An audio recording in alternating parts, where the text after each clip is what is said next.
dia, Roberto, tudo bem? Bom dia, Juliana. Bom dia a todos.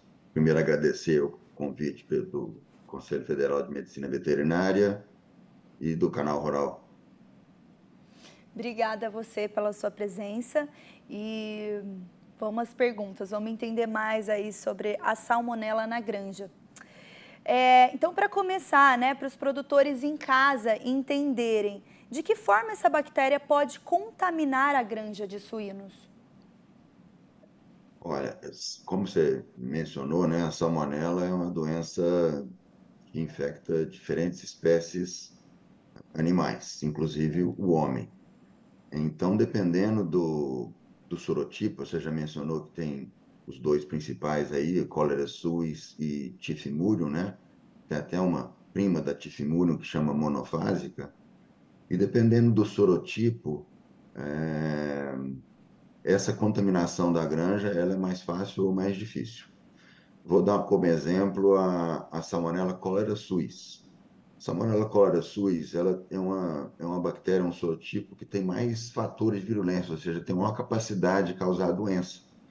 E a transmissão dela é mais ligada aos animais, ou seja, na introdução de animais positivos, que podem estar doentes ou sadios, ou seja, existe uma condição de carreador-são. O animal está infectado, mas não manifesta a doença. Essa é a forma mais comum de contaminação de granjas com o sorotipo cólera suis. Já os sorotipos tifimurium e monofásico, eles são mais promíscuos, eles infectam uma grande variedade de espécies animais. Então, a bactéria ela pode entrar na granja de diversas formas, através de roedores, pássaros, moscas, bota suja, roupa suja, no alimento, na água. Então, normalmente, uma granja, dificilmente ela é livre de tifimúrio ou monofásica. E já a cólera suis, você quer evitar que ela se contamine de toda forma. Certo. E quais são os sintomas apresentados por esses animais? No cólera suis, que ele é mais espécie específico, ele causa uma doença septicêmica, hemorrágica, onde você tem, o suíno tem vermelhidão, tem febre, tem vermelhidão da pele, pode desenvolver quadro respiratório e diarreia, mas é um quadro bem agudo, né? Bem, que pode se confundir com algumas doenças vermelhas. Já a forma enterocolítica, que é induzida pela tifimúria ou monofásica, ela se caracteriza principalmente pela diarreia crônica, perda de desempenho, diminuição do crescimento. Então, a espoliação ela é mais em relação à produtividade, o crescimento dos animais, em comparação com a cólera suis, que causa mortalidade.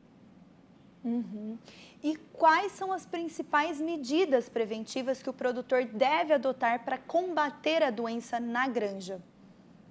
Perfeito.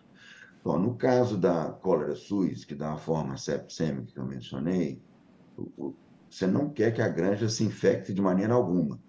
Então, você tem que cuidar bastante da introdução de animais, comprar animais sempre de rebanhos idôneos, que não têm histórico da doença. É importante que o produtor tenha uma quarentena, onde ele possa receber esses animais de reposição e observar esses animais por um tempo, para ver se eles não estão enfermos. Então, a via de regra com a granja, o objetivo é ela não se contaminar com cólera suis. Tá?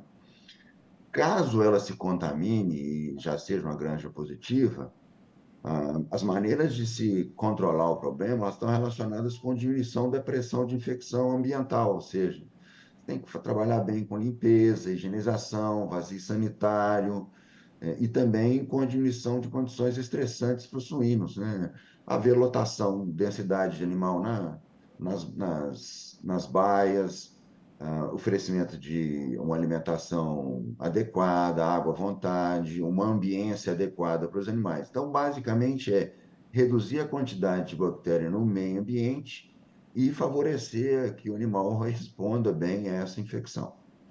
No caso de tifimúrio e monofásica, que frequentemente as granjas são positivas, é a segunda parte que eu mencionei da cólera suis, ou seja, baixar a pressão de infecção e dar condições para que o animal desenvolva adequadamente, para que não exista manifestação da doença. E o papel do médico veterinário é fundamental para direcionar a estratégia de controle e prevenção indicada.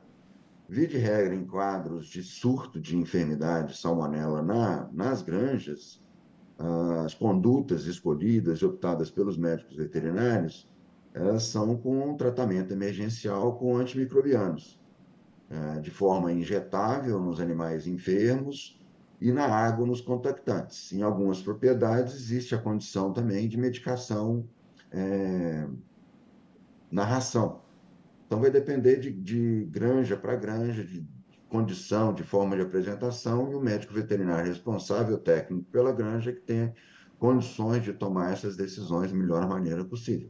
E existe a opção também de vacinas. Entendido. Para finalizar aqui, Roberto, a salmonela é de notificação obrigatória ao serviço veterinário oficial? E como que o produtor pode fazer essa notificação? A salmonelose, per si como doença, ela não é de notificação obrigatória imediata, sabe? Ela precisa você precisa nas granjas, o responsável técnico tem que fazer um reporte mensal no caso de surtos, principalmente aqueles que envolvam um quadro de mortalidade aumentada. Particularmente naquela forma septicêmica que eu já tinha mencionado, ela pode se confundir com outras enfermidades virais de notificação obrigatória, como a peste suína clássica, a peste suína africana.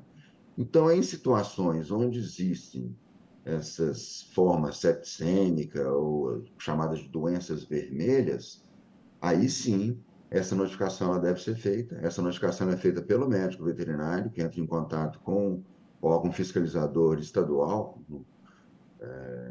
e ou o Ministério da Agricultura através de formulários específicos, um e-mail ou telefone, para que seja executada uma visita para o pessoal credenciado ou da agência estadual do Ministério da Agricultura na propriedade para coleta de amostras e confirmação.